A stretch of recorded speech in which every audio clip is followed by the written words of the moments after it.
things were going to work out into your favor. So yeah, I probably shouldn't have did that face at the end.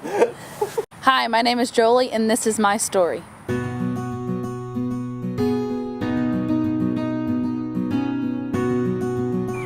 So junior year rolled around, and Miss Hardy County was approaching, and I was pretty sure that this is what I wanted to do. All my friends were doing it, and about November, the Dominican Republic trip came around, and I was just like, that's not what I want to do. I don't want to give up my spring break. I don't want to have to give up Miss Hardy County.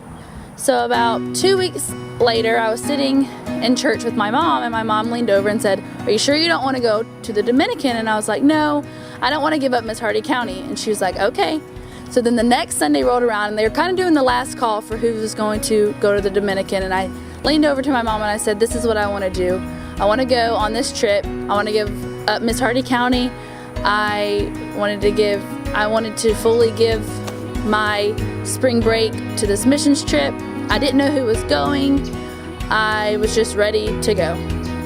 So the Dominican trip was coming up. We were getting all prepared. Passports were ready. Pretty nervous. My mom was pretty nervous for me going out of the country. But when we got down there, it was a total different world. It was really mind-opening, and sometimes I just can't describe how it was.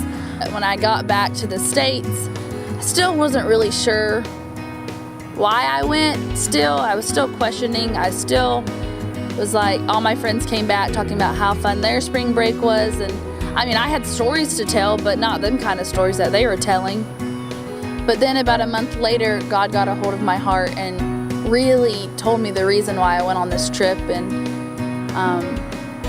I always knew that I was going to do something with kids, but down there, like, God just told me what I was made for. I was made to love on Jesus' children, and the less fortunate and the dirty. And now that I look back at it, all the things that I went through, now I know why I did, and all the things that have led up to me going on another mission trip this spring break, and eventually wanting to do an internship down in the Dominican, and eventually being a full-time missionary, and just seeing what God holds for my life then. One of the verses that I go back to is in Jeremiah, "For I know the plans I have for you, declares the Lord, plans to prosper you and not to harm you, plans to give you hope and a future." God has planted a lot of seeds in my life to be a missionary, and now it's my job to respond to it.